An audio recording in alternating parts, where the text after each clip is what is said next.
शुरू करा दे फिर 1 मिनट। तमाम पत्रकार साथियों का हम किसान भवन में बहुत बहुत धन्यवाद करते हैं। साथियों, जैसा कि तमाम साथियों को पहले से विदित है, टेलीफोन के जरिए किसी भी सूचना के जरिए कि भादरा के पूर्व विधायक साथी बलवान पूनिया एक प्रेस कॉन्फ्रेंस करने जा रहे हैं, इस बात को लेकर के कि जब से राजस्थान की विधानसभा का रिजल्ट आया है तब से लेकर के आज तक भादरा तहसील में हर गांव, हर मोहल्ला, हर गली के लोग त्राहिमाम इसलिए कर रहे हैं, वो विभिन्न समस्याओं से जूझ रहे हैं। जिस प्रकार से भारतीय कम्युनिस्ट पार्टी मार्क्सवादी ने पिछले 5 साल साथी बलवान पूनिया के नेतृत्व में विधानसभा के कार्यकाल में जो काम हुए, हर समस्या को, हर आदमी को, हर महिला को, हर नौजवान को जिस प्रकार से साथी बलवान पूनिया ने सुना, लोग ठगा सा महसूस कर रहे थे। इसी बात को लेकर के साथी बलवान पूनिया ने हर बार, हर कदम, हर मोहल्ले, हर मुद्दे को लेकर के हर बार अपनी बात को राजस्थान की विधानसभा में रखा। साथियों, जिस प्रकार से लोगों के व्यू आ रहे हैं, जिस प्रकार से हम लोगों के बीच जा रहे हैं, साथी बलवान पूनिया जा रहे हैं, तमाम लोग जा रहे हैं, कम्युनिस्ट पार्टी के लोगों को ये सुनने में आ रहा है कि भारतीय जनता पार्टी का राज, चाहे वो राजस्थान की बात हो, चाहे वो भादरा की बात हो, लोग बहुत ठगा महसूस कर रहे हैं।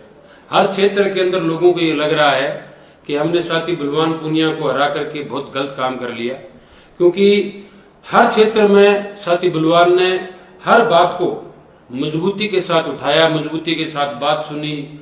आज की जो स्थिति है, बीजेपी के तत्कालीन वर्तमान विधायक न तो किसी के लोगों के फोन उठा रहे, न यहाँ प्रशासन के ऊपर उनकी सही रूप से पकड़ है, न प्रशासन उनका कहानी मान रहा। ऐसी स्थिति में लोगों को ये लग रहा है कि हमने जो 5 साल का बीजेपी के कार्यकाल चुना है, 5 साल के लिए जो जनप्रतिनिधि चुना है, शायद वो हमने सही नहीं चुना।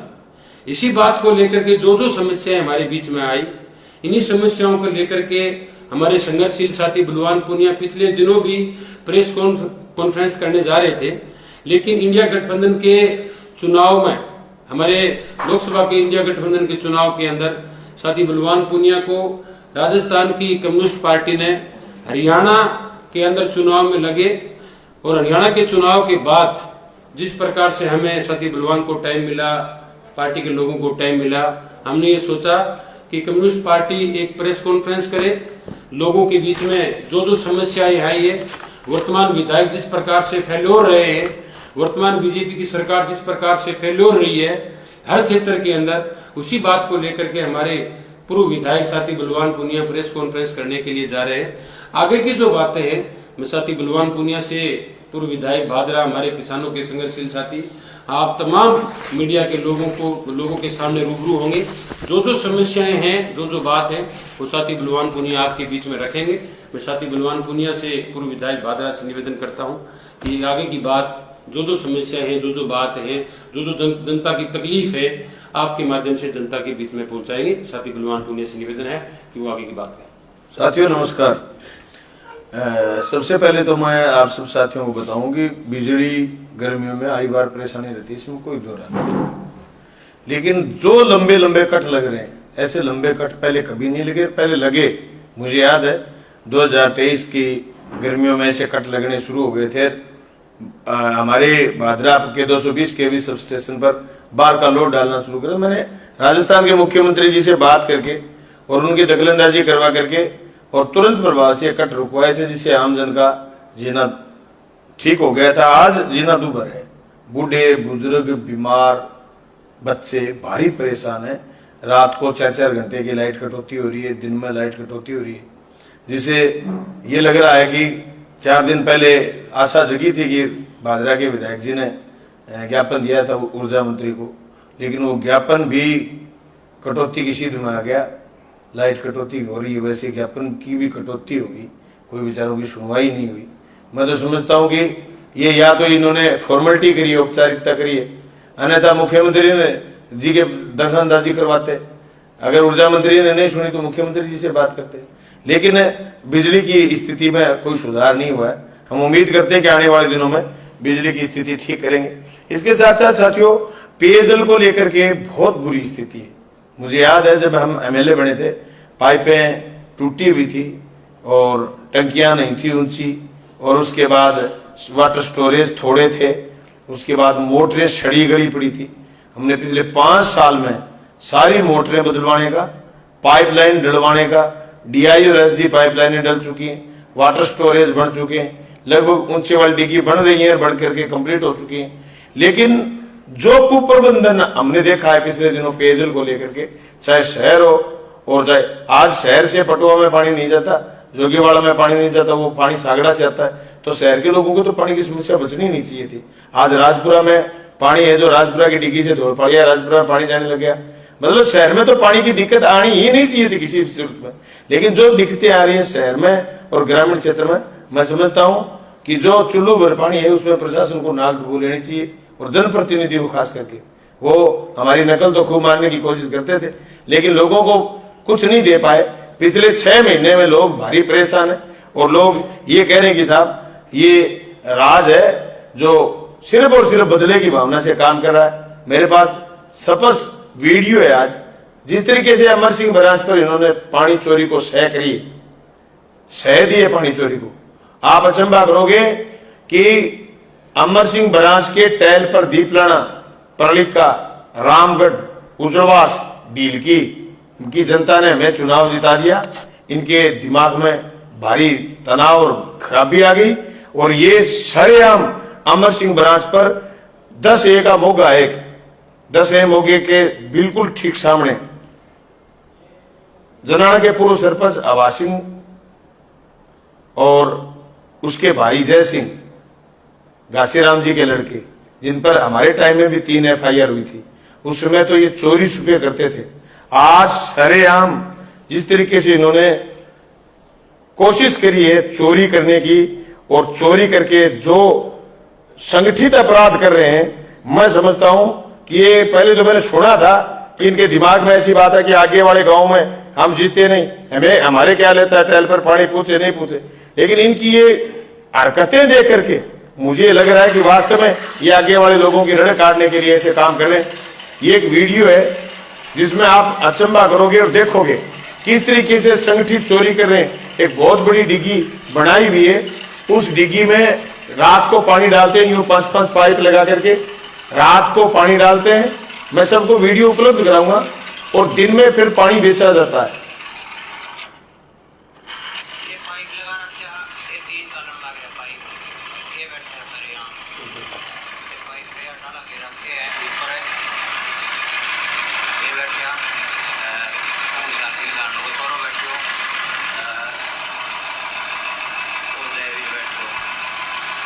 सरेआम 3 पाइप तलन लग गया,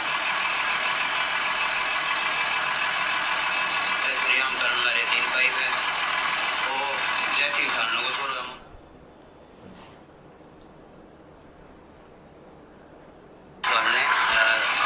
दिन में लोकेशन दिखाई भाई, लोकेशन है एयरपोर्ट रखी है, अरे बैटरी टर्नो मान लग गया, ये पाइपों पर बैठा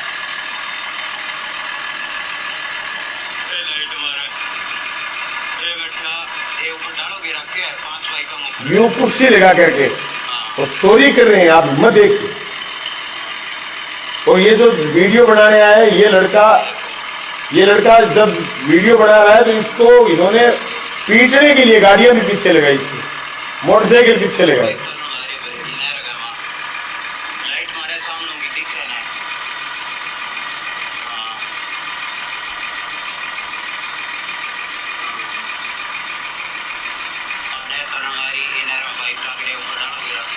ये वीडियो आपको मैं उपलब्ध कराऊंगा दोस्तों। ये स्थिति है, और ये यूं ही नहीं है, बाकायदा सिंचाई विभाग के अधिकारी उस समय लापरवाही कभी करते तो हम उनको डांटते, मीटिंग लेते, और बाकायदा इन पर 3 FIR उस समय हुई थी। उसमें इनकी ये हिम्मत नहीं होती थी कि ये सरेआम चोरी करें, और कोई साधन आ गया तो भी पाइप लगे हुए, कुर्सी लगाए बैठे हुए। ये इतना पानी निकाल रहे 5 पाइपों से, एक महीना चल जाए, इतना पानी निकाल रहे हैं जिसे आज डीलकी की टहल अमर सिंह ब्रांच पर, दीपलाना की टहल सोती के पास, आज बुकर का टहल, या फिर जीजीएम में डीलकी की टहल, ये सारे के सारी टहलें आरएमजी में लास्ट बीड़ी बनाने की टहल, ये सारी की सारी टहलों में पानी नहीं था। और पिछले 3 महीने से मैंने पहले उसमें कहा था, चुनाव के थोड़े दिन बाद सर्दी थी, 2 बारी 3 बारी ठीक लगी, लोगों ने कहा पानी ऐसे चले। नहीं साहब, उस समय भी हरियाणा बदमाशी करता था, आज भी करता होगा, लेकिन उस समय हम बाकायदा बार बार जाकर के प्रयास करके कोशिश ये करते कि लोगों को पूरा पानी मिले। आज स्थिति भिन्न है, आज जनप्रतिनिधि चोरी में शामिल है, और जितने चोरी करने वाले लोग हैं, नहर पर थेफ्ट करने वाले लोग, सारे के सारे चुनाव में उनके साथ थे। और ये स्थिति आप देख सकते हो कि आज किस तरीके से नंगा नाच हो रहा है, इन पर सिंगल एफआईआर तक नहीं हुई। इसलिए हम चाहते हैं कि इन मुद्दों पर कार्रवाई हो और प्रशासन कार्रवाई करे। बुर्जी नंबर 44 से लेकर के 45 तक है, इसके बीच में ये डिग्गी बनी हुई है, बड़ी डिग्गी बनी हुई है। मैं तो समझता हूं कि प्रेस के साथियों को भी कभी नहर का दौरा करना चाहिए। जो संगठित अपराध करने की लड़ाई कोई एक दिन की लड़ाई नहीं होती, एक दिन में जीती नहीं जाती, एक दिन में हारी नहीं जाती। ये सतत लड़ाइयां होती हैं, सतत मुद्दे होते हैं, जिन मुद्दों पर हमें लगातार मिल करके काम करना चाहिए। साथियों, इसके अलावा मैं आप तमाम साथियों को ये बताऊं कि कानून व्यवस्था को लेकर के बड़ी भारी चिंता हमें, खास करके भादरा थाने की भी स्थिति बहुत खराब है। यहाँ सिविल मामला कोई होता है, जैसे निमड़ाई गांव में प्लाट का झगड़ा हुआ, प्लाट के झगड़े में झगड़ा भी कोई छोटा मोटा हुआ, 354 की धारा में मुकदमा दर्ज कर लिया। कुलजी गांव में दीवार का कोई मामला था, भाई पुश्तैनी जो 100 साल से दीवार थी उस पर दीवार निकाल ली, पड़ोसी को ऐतराज था, ऐतराज से बातें थानों तक पहुंच गई और थाने में आकर के धारा 354 लगा दी गई। आप ताज्जुब करोगे कि जहां कहीं भी झगड़ा, छोटा मोटा झगड़ा हो गया, वहां धारा 354 का इस्तेमाल सरेआम हो रहा है। मैं समझता हूं कि पुलिस को जहां झगड़ा हो वहां 354 में कार्रवाई नहीं करनी चाहिए, और जनप्रतिनिधि को थोड़ी बहुत अगर गैरत बची है कहीं, तो उनको इन बात पर तुरंत एक्शन लेना चाहिए। आप समाज को किधर ले जा रहे हो? दहेज के मुकदमों में 354 लगा दोगे, सिविल मुकदमों में 354, फौजदारी मुकदमे झगड़े हुए किसी बात को लेकर उसमें 354। अरे महिलाओं को क्या हथियार बना रखा आपने? ये गलत परंपरा है। मैंने एसपी साहब से भी निवेदन करा, एसपी साहब ने कही जांच भी चेंज करी। थोड़े दिन पहले झगड़ा हुआ था इस्लाम जी का, इनका झगड़ा जमीन का है, सबसे पता है झगड़ा जमीन का, प्लाट का झगड़ा है, उसकी सीम का झगड़ा है। महिला को आगे करके 354 में एफआईआर करवा दी। कितनी एफआईआर बताऊं मैं आपको, 354 में मुकदमे करवा रहे हैं। इससे बुरी बात क्या हो सकती है कि आप के इस टाइम में दुनिया भर की चोरियां बढ़ी हुई, नशेड़ी चोरी कर रहे हैं सरेआम, और चोरियों के साथ साथ फिरौती भी मांगी जा रही है। भादरा के एक पार्षद से फिरौती मांगी गई, फिरौती के बाद उसने जाब्ता मांगा बाकायदा। इससे बुरी बात कुछ नहीं हो सकती कि फिरौती मांगने वाले का आज तक बाल भी मांगा नहीं कर। कानूनी रूप से देश समाज को चलाना जरूरी है, लेकिन सारे मुद्दों पर हम प्रशासन को समय रहते ठीक है, नहीं तो थोड़े दिनों में आचार संहिता हट जाएगी। आचार संहिता के बाद भारतीय कम्युनिस्ट पार्टी मार्क्सवादी मजबूती के साथ आंदोलन को करेगी, आंदोलन तेज करेगी। और हमने थोड़े दिन पहले एक चीज और नोटिस करी थी, हालांकि वो तो हमारे और गहलोत साहब के और गोविंद जी के और किसान सभा के सबके बयान के बाद भूमि विकास बैंक ने नीलामी निरस्त कर दी थी। भूमि नीलामी के लिए सरेआम विज्ञापन जारी होते हैं। गंगानगर में भूमि नीलामी हो गई। थोड़े दिन पहले आपने देखा होगा कि एक घर के किसान अलीशेर नाम के आदमी का रामगढ़ में जमीन घर कुड़ कर दिया था। रात को हमें धरना लगाना पड़ा। धरने के बाद कुड़की है वो निरस्त करवाएगी। आप तमाम साथियों का शुक्रिया, थैंक यू, आप सब आए। लेकिन हम बताना चाहते हैं कि सब मुद्दों पर अगर प्रशासन ने कार्रवाई नहीं करी, ढंग से कार्रवाई नहीं करी, कदम नहीं उठाए, तो मार्क्सवादी कम्युनिस्ट पार्टी आंदोलन करेगी और जनता के मुद्दों को लड़ाई लड़ करके समाधान करवाने का प्रयास करेगी। और फसल बीमा को लेकर के भी हमने पहले बयान जारी करा हुआ है। ये आचार संहिता के बाद इस मुद्दे पर भी किसान आंदोलन करेंगे, किसान सभा आंदोलन करेंगे। Thank you. सर, क्या कारण मानते हैं भादरा में जिस प्रकार से चुनाव में बड़े बड़े वादे किए गए जनप्रतिनिधियों द्वारा कि हम ऐसा करेंगे, सरकार में आएंगे, सरकार भी बन गई, मौजूदा सरकार ने, खुद मुख्यमंत्री जी ने बिजली पानी के लिए तो खुद कहा है बिजली पानी किसी भी सूरत में कटौती बर्दाश्त नहीं होगी, फिर भी ये कटौती हो रही है, इसके पीछे क्या कारण मानते हैं? मुख्यमंत्री को कोई सीरियस नहीं लेता ना, मुख्यमंत्री को तो कोई सीरियस नहीं लेता। मैंने पहले भी कहा है सीएम साहब को कोई सीरियस नहीं लेता, इसलिए अधिकारियों ने उनकी बात को सुना अनसुना कर दिया। आपको याद होगा जब हम एमएलए थे, एक दिन लाइट कटौती को लेकर के हमने सीएम साहब को रात को मैसेज कर दिया था कि भी जनता भारी परेशान है लाइट कटौती से। अगले रात उसी समय उनका फोन आया 11, साढ़े 11, 11:15 बजे। उन्होंने पौन घंटे 42 मिनट बात करी सारे राजस्थान के अधिकारियों को लाइन में लेकर के, ऑनलाइन कॉन्फ्रेंस पर बात करी। उसके बाद भादरा में कटौती नहीं हुई थी। दोस्तों, मैं यही तो कह रहा था, ज्ञापन देने के बाद, क्षेत्रीय विधायक के ज्ञापन देने के बाद एक रत्ती भर भी कहीं फर्क पड़ जाता तो तकलीफ नहीं होती। ये तो ज्ञापन की बेइज्जती करवा दी। आज भादरा शहर के मुख्य मूर्ति चौक के ऊपर सरेआम दुकानों के ताले टूट रहे हैं, लेकिन कोई भी सुध बुध लेने वाला नहीं है। और आपके समय में जब ऐसा होता था तो हम लोग आगे मतलब वहां पे बहुत ज्यादा मतलब वो शोर शराबा करते थे कि ये हो गया वो हो गया। तो अब क्या कहना है आपका इस चीज? भाई, जब आपके करने की जरूरत नहीं, मुझे कोई घटना का पता चल जाता था ना, तो मैं तुरंत प्रभाव से एक्शन लेकर के उस पर कार्रवाई करवाता, और जब तक समाधान नहीं हो जाता मैं उसके पीछे पड़ जाता। आज स्थिति अलग है। आज तो मेरे को कोई कह रहा था कि क्षेत्रीय विधायक तो फेसबुक देखते नहीं, सोशल मीडिया, वो फेसबुक नहीं, वो सिर्फ जेब देखते हैं, जेब देखते हैं। महीने ले रहे हैं बाकायदा थानों से, इसलिए थानेदार को ऊंची आवाज में कह नहीं सकते। बाकायदा लूट मचा रखी तरफ सरकारी भूमि, बात बतानी रहे भूल गया, सरकारी भूमि जहां पड़ी है उनके भूमाफिया मित्रों की निगाह है, सरकारी भूमि को हड़पना चाहते। थोड़ी देर पहले चर्चा चली थी भादरा नगर पालिका क्षेत्र की है, विवेकानंद हॉस्पिटल के पास सरकारी भूमि पड़ी है, कह रहे हैं इस पर कब्जा करेंगे। मैंने भी बाकायदा कलेक्टर साहब को और डीएलबी में चिट्ठी भेजी थी। कलेक्टर साहब को मैंने ये शायद चिट्ठी लिखी थी करीब महीना एक पहले, और मैंने कलेक्टर साहब को बताया सरकारी भूमि है, इसको किसी भी शर्त पर कोई हथियार नहीं ले, और ये चिट्ठी भेज करके उनको अवगत कराया। दोस्तों, ये चिट्ठी लिखी थी मैंने 4/5/24 को,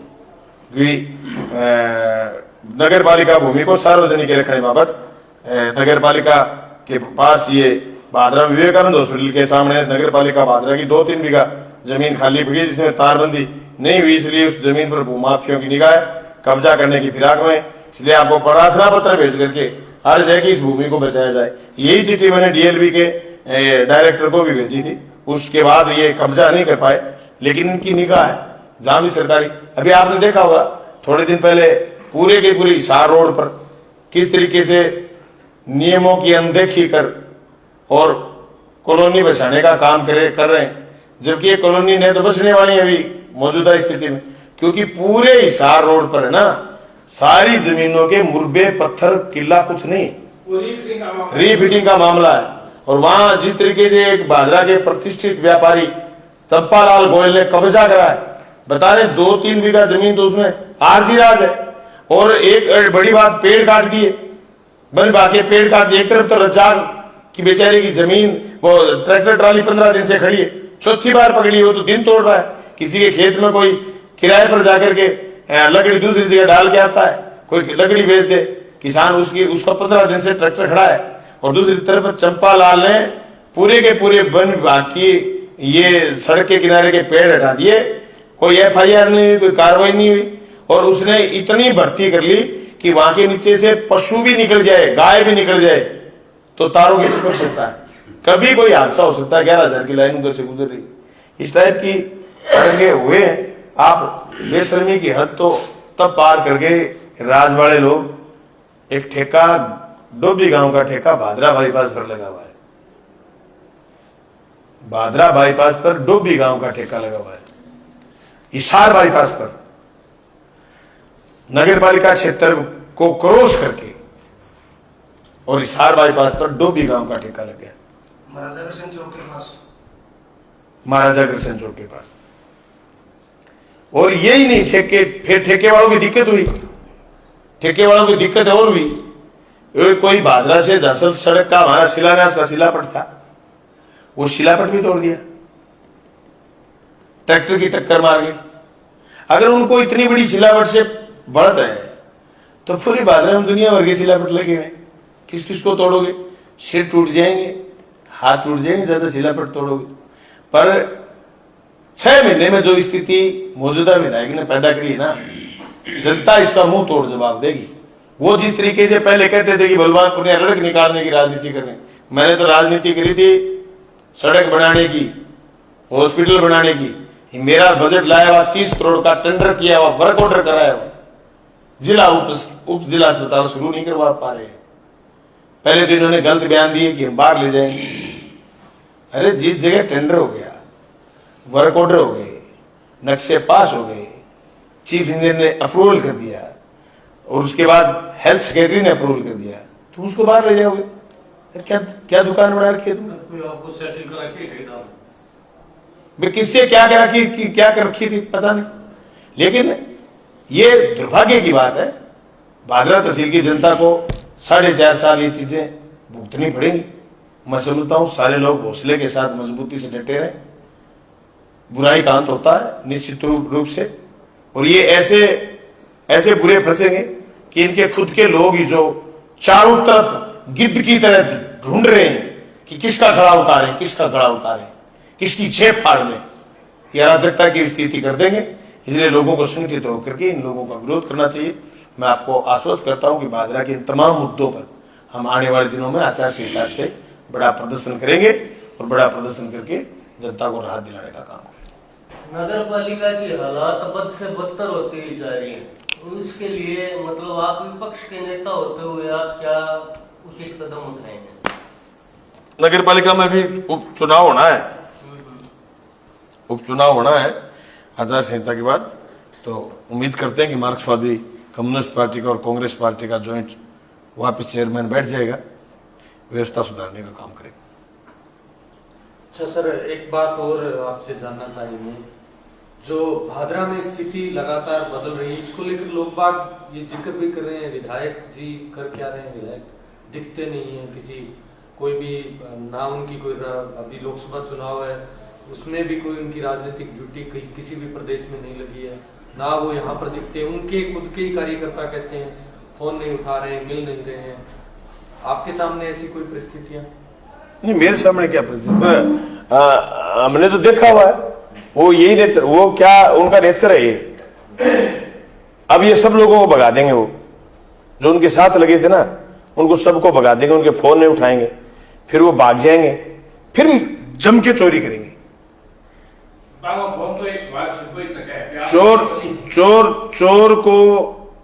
चोर को अंधेरा चाहिए, उजाला नहीं चाहिए। मैं बार बार तहसील को कहना रहा, मैं 500 लोगों को सुन रहा हूं, 500 लोगों को सुन रहा हूं।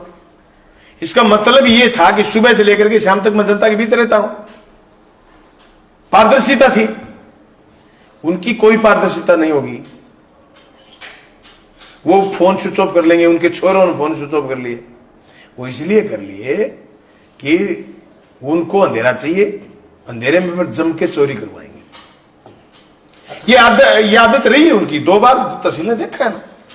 अच्छा सर, आप लोकसभा चुनाव में क्या अनुमान लगा रहे हैं? आप जगह जगह गए हैं, हरियाणा में भी जाकर आए हैं, इंडिया गठबंधन और एनडीए के बीच जो लड़ाई है, इसको अगर आंकड़ों में देखें 6 चरण के चुनाव हो चुके हैं, क्या मानते हैं क्या रिजल्ट रहेगा इस बार?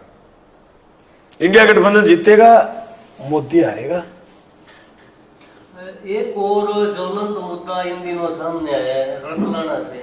एक गुड़िया आरोप लगा रही है कि मुझे घर से निकाल दिया गया, और तो उसके ऊपर मतलब पुलिस प्रशासन है वो उसको दोषी ठहरा रही है वो। तो आपका क्या कहना है अगर आपके संज्ञान में यह मामला आया हो तो? मेरे तो बिल्कुल संज्ञान में था। जब मैं एमएलए था, वो छोरी, उसका परिवार और जिस लड़के को लड़की ब्याही हुई है, सबकी मैंने पंचायती करी हुई। वो लड़का गलत है, छोरी की कोई कमी मेरे सामने निकाल नहीं पाया। ये बोला बस मैं इसको रखूंगा नहीं, तो गुड्डे गुड्डी का खेल थोड़ी है। एक दिन कोई किसी से ब्याह कर ले आएगा और दूसरे दिन वो उसको रखेगा नहीं। वो वहां कोई उत्तराखंड में शायद नौकरी करता है छोरा, वहां से आता नहीं, छोरी यहाँ रहती है अपने ससुराल में। यहाँ से कोचिंग काचिंग करने पेपर देने गई हुई थी, पीछे से इन्होंने उस छोरी को बेदखल करने की कोशिश करी है। ये तो कोर्ट का मसला है, कोर्ट उसको बेदखल थोड़ी होने देगी बच्ची की। आजकल तो ऐसी स्थिति बच्ची नहीं, ठीक विपरीत बात है। एक्चुअल में तो ये होता है कि छोरियां कहती है मैं तो ससुराल में रहूंगी नहीं। अब पहली वो छोरी है जो ये कह रही है मैं तो यहीं रहूंगी। सबने कहा कि तेरा पति गलत है, तेरे पास नहीं आता, तेरे से बात नहीं करता। बोले आज नहीं तो कल आएगा, बार कितने दिन रहेगा। ये छोरी के अच्छे विचार थे।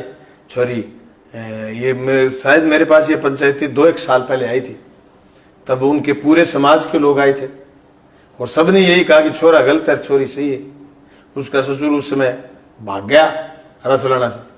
अब ये बाबूजी के चुनाव जीतने के बाद आ गया, अब कह रहे छोरी को निकाल दूंगा। तो छोरी ब्याह के वो लाया था, नहीं तो रिश्ता बाबूजी ने कराया होगा, नहीं बलवानपुरिया ने रिश्ता कराया होगा।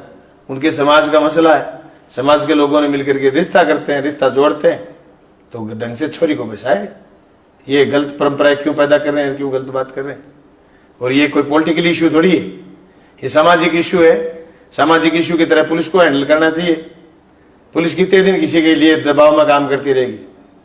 और इस छोरी को बेदखल करवाने वाली पुलिस कौन होती है? ब्याह करके पुलिस थोड़ी विवाह करके लाई थी।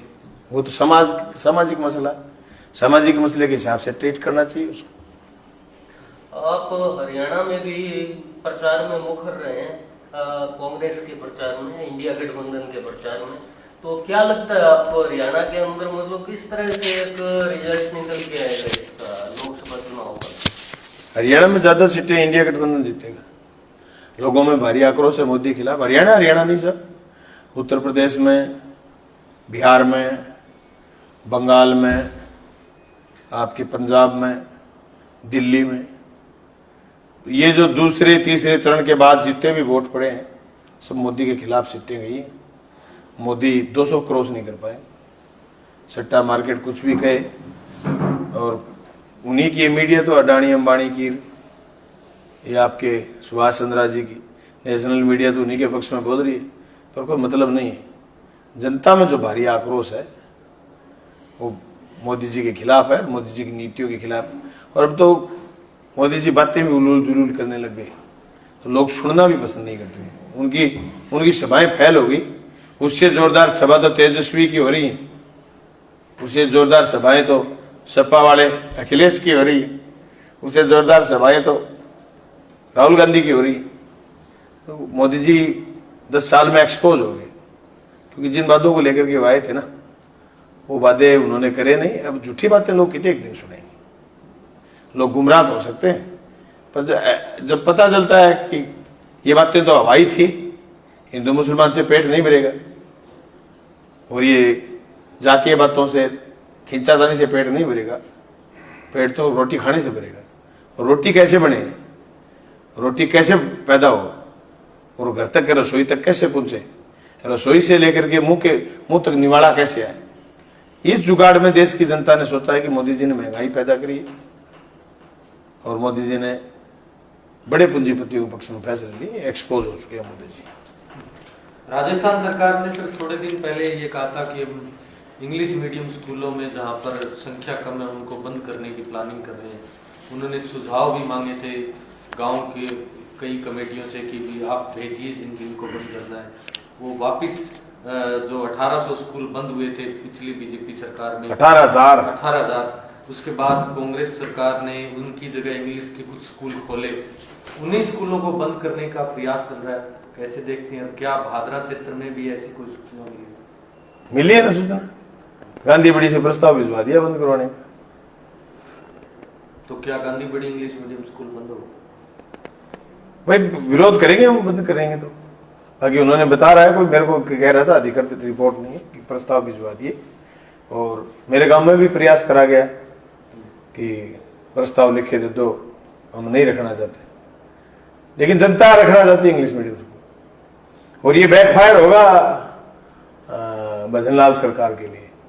इंग्लिश मीडियम स्कूल अगर बंद करे तो आंदोलन होंगे, SFI भी लड़ेगी, हम भी लड़ेंगे, सब लोग लड़ेंगे, आम जनता लड़ेगी।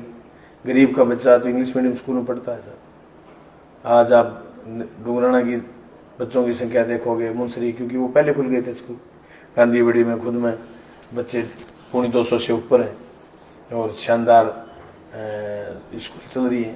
उन चलती हुई स्कूलों को अगर कोई बंद करेगा तो खैर, हमने खूब समझाया लोगों को, बीजेपी ऐसी हरकतें करती है, फिर करेगी, ये इन अपनी हरकतों से बाज नहीं आएंगे। पर कुछ लोगों के दिमाग में ये बातें नहीं आई। अब ये ऐसे गंदे लोग हैं जो, यहाँ के शिक्षा मंत्री की बात अगर आप देख लो तो ऐसी जाहिल बातें करते हैं शिक्षा मंत्री महोदय मदन दिलावर जी। तो सोच कैसे सकता है कोई इंग्लिश मीडियम स्कूल बंद कर दिए जाएंगे, या स्कूल कोई खुला हो उसको बंद करने की कोई सोच सकता है? पर ये कह देते हैं, इन्होंने तो बेचारों करें 18,000 पहले बंद करें, ये इनका पुराना अनुभव है। बच्चों की संख्या कम है, बच्चों की संख्या कम है। बच्चों में से अब्दुल कलाम निकले थे,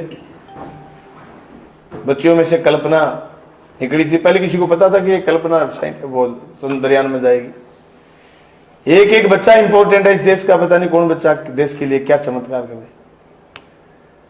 ये कोई बहाना है क्या कि 10 बच्चे हैं, 20 बच्चे हैं, 30 बच्चे हैं? 10 बच्चों को पढ़ाने की रिस्पॉन्सिबिलिटी नहीं। मैं उदयपुर वाला स्कूल इसलिए बार बार कहता हूं, मैं जब जिस दिन मैंने वहां स्कूल खुलाया एक भी बच्चा नहीं था। अब मैं छुट्टी होने के बाद पहुंचा, 23 बच्चे तो क्लास में थे, 35 बच्चों का एडमिशन है कि एक पहाड़ी पर 60 करें। एक बच्चा भी क्या इंपॉर्टेंट नहीं है? एक बच्चा भी क्या इंपॉर्टेंट नहीं है? उसके लिए क्या पढ़ा नहीं सकते, एक टीचर लगा नहीं सकते? शिक्षा ये जो समाज को बेहतर बनाएगी, ये इन बीजेपी वालों को कौन समझाए बताओ? ये तो जिस दिन जब एमएलए था, विधानसभा में जब उच्च शिक्षा पर चर्चा होती थी, उस दिन ये सबसे ज्यादा शोर मचाते थे। सोच रहे हैं कि जनता जाग जाएगी तो शानी हो जाएगी जनता, तो बताओ तुम्हारी बकवास नहीं सुनेगी। इसलिए ये तो चाहते हैं कि लोग बावड़े ही रहे, लोग पढ़े नहीं। सर 4 तारीख को रिजल्ट आएगा इंडिया गठबंधन की, जिस प्रकार से आप कह रहे हैं कि आपको विश्वास है सरकार बनेगी, तो क्या सरकार बनने के बाद जो अग्निवीर जैसे बड़े मुद्दे हैं, जीएसटी जैसे बड़े मुद्दे हैं, इसके अलावा बहुत सी ऐसी योजनाएं हैं जिनको लेकर आमजन में रोष है, क्या उनमें कोई परिवर्तन आएगा? क्या आप ये विश्वास दिला सकते हैं आमजन को? क्योंकि जिस प्रकार से आपकी पार्टी इंडिया गठबंधन में शामिल है और आपने खुद व्यक्तिगत अपने स्तर पर पूरे राजस्थान हरियाणा में चुनाव प्रचार किया। बिल्कुल, मुझे याद है मनमोहन सिंह का जमाना, जब यूपीए गवर्नमेंट बनी थी, जनता के पक्ष में बड़े बड़े फैसले लिए गए थे। अब फिर इंडिया गठबंधन की सरकार बनेगी, उससे भी बेहतर प्रबंधन करके देश को आगे ले जाने का काम करेंगे। मैं आज बता रहा हूं आपको, अगर मोदी हार गए, इंडिया गठबंधन जीत गया, लोगों में एक मोह आ जाएगा, लोगों में उत्साह आ जाएगा। ये जो 10 साल से देश की अर्थव्यवस्था डप पड़ी है, मंदी का दौर है, हर किसी को पूछ लो जी मंदी मंदी मंदी, एकदम बारमप हो जाएगा सारा सिस्टम। पिछले गहलोत सरकार के राज में जो विकास कार्य मंजूर हुए थे, उनमें से कुछ एक अधूरे रह गए थे। वो दुर्मूल तरीके से अब उनके ऊपर काम चल रहा है और कई जगह से कुछ मतलब काम में कमी की कुछ वजह आ रही है, जैसे कि पुरानी ईंटें लगाना और करना, जैसे कि ये पीएचसी बन रही है अपने मराना में, इसके अंदर और भी बहुत सी जगह से ऐसी शिकायतें आ रही है। तो क्या कहना है आपका? मैंने उस एन से बात करी थी, चूरू में जो इनका एन बैठता है। मैं कभी आप 2 दिन पहले की बात है, चुनाव प्रचार में था, मेरे पास वीडियो आई, मैंने उसको कहा था भी आप गलत कर रहे हो, ये हम इसका विरोध करेंगे।